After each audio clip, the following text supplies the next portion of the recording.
Hello, beautiful people. Welcome back to our channel. For a while now, the herdsmen have been having a field day in the southern part of Nigeria, such that the likes of Rotimi Akeredolu, Rotimi Akeredolu, the governor of Ondo State, decided to change the narrative by bringing in um, laws to prohibit open grazing.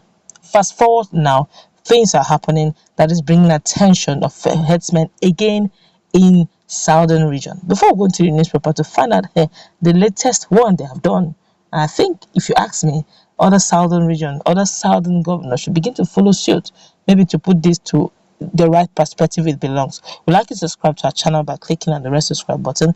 Beside it, you see a bell notification icon. Please go ahead, click on it to get notified as soon as we update our channel on YouTube. A 32-year-old herdsman, that's Muhammadu Abubakar, found guilty of an attempted murder, has been sentenced to life imprisonment by an Ekiti State High Court sitting in Ado-Ekiti on Tuesday. According to Punch, Abubakar was prosecuted and found guilty on 2 counts of attempted murder and unlawful possession of firearms. The charge read in part, on April 9, 2019, at Aba Kotonu, Omo Ekiti in Oye local government area of Ekiti State.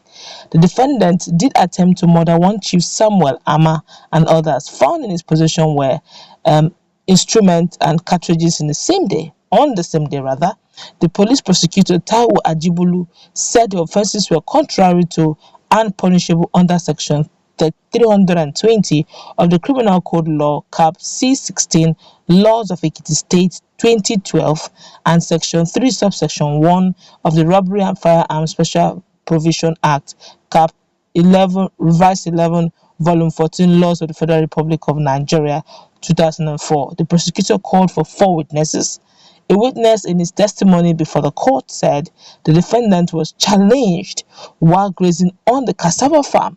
He was angry for being questioned. He pulled out his instrument and fired at the people who challenged him, but they were fortunate it missed them. He was later overpowered by residents while trying to escape, following which he was handed over to the police. The exhibit tendered included the instruments, the live cartridges, and statements, among others. The judge, Justice Adekunle Adeleye, in his verdict stated the defendant is found guilty as charged. On count 1, he is sentenced to life imprisonment and 10 years imprisonment on count 2. That's either which way Bobo go prison. Hey, this is interesting. This is the way to go. But in another news, very quickly, Shiek Gumi has been in the news for a while for being a sympathizer to the bandits. Some persons even go as far as giving him a titled name as a minister for banditry. I wonder where they got that name from. But right now, a lot is on him concerning the issue of banditry. Well, the Pan-African or Pan-Yoruba group, that's Afenifere, have decided to speak. The Pan-Yoruba Sociocultural Group, Afenifere, had told the President, Muhammadu Buhari, to declare bandits as terrorists, asking him to ignore the call for mercy by the controversial cleric Sheikh Ahmed Abubakar Gumi. Reports has it that Gumi had recently warned President Buhari against declaring bandits as terrorists, maintaining that such declaration will come with a big price.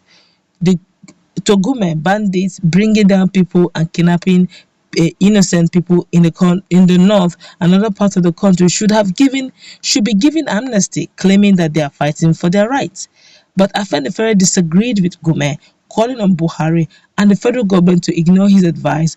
In its entirety, the group insisted that bandits should not only be declared as terrorists, but also be given the treatment of terrorists.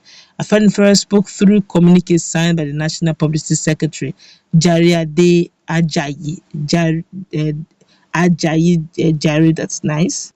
Very quickly, in another news, the senator representing Niger East in National Assembly, Mohammed Musa says popular scholar Shiek Gumi should be invited by security agents for questioning over his affiliation with bandits. Musa disclosed this while speaking on Channels TV on Tuesday evening. He mentioned that Gumi has been meeting with these bandits in the forest and he should be able to provide the Nigerian government with information that could help to neutralize their operations. I won't say we know them as bandits, just as we said, they have cells and they have a kind of leadership structure in their cells, he said. I would recall I will recall that one of the renowned Islamic scholars, Sheikh Gumi, was at a time going into forest to meet with these people. I think somebody like Gumi should be asked how he has contact to reach these people. And if he can reach these people, why is it that he has not been able to help the government to get these people neutralized? Musa said the security situation in Niger State has worsened as terrorists who moved into Zamfara have returned to escape military action going on in the neighboring state. It seems they all went back to Zamfara, which seemed to be the epicenter of it. So when they all went back to Zamfara and the government decided to hit them in Zamfara, they are now spreading. We had some peace in the last 2 months, but now they are back. They are very ruthless. So we also want the government to be ruthless with them, he added. Have you now seen that this issue of Shegume has been very bold?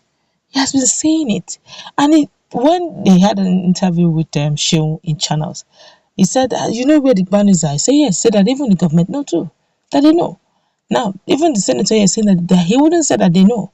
That he knows that one thing he has an idea over is the fact that they have cells in this forest, and in those forests, they have leadership structure. And Sheikh Gumi has been very bold. How come? The late they let my laugh here. They said something not even half as heavy as what Shegumi is saying. TSS called him in. I said, look, you seem to have classified information. Can we get more? I think the same thing should be done to Shegumi. Ask him, seem to know quite a lot.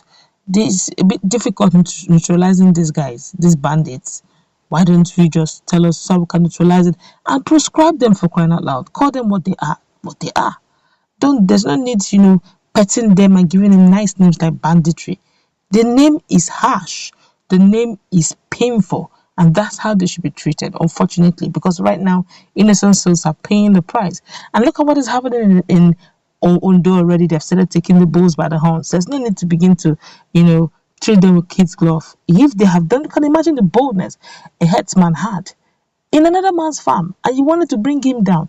For why would he stop you from allowing you to allow your cows to graze upon his cassava that is so costly right now? To drink gari in Nigeria now is gold.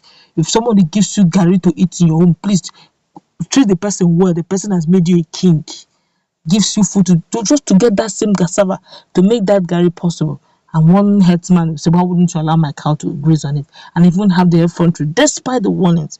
My God, now that's to show you that these guys are they're not joking like in Ekiti. I think it should spread abroad. Ekiti, Ondo, Ogun, and Lagos. Begin to push it down to Edo if they will take the rules, down to the whole southern state, so that if they are caught, they know that it's life imprisonment. And that will get very interesting. At least the laws are there to guard them. Let's move to that conversation also.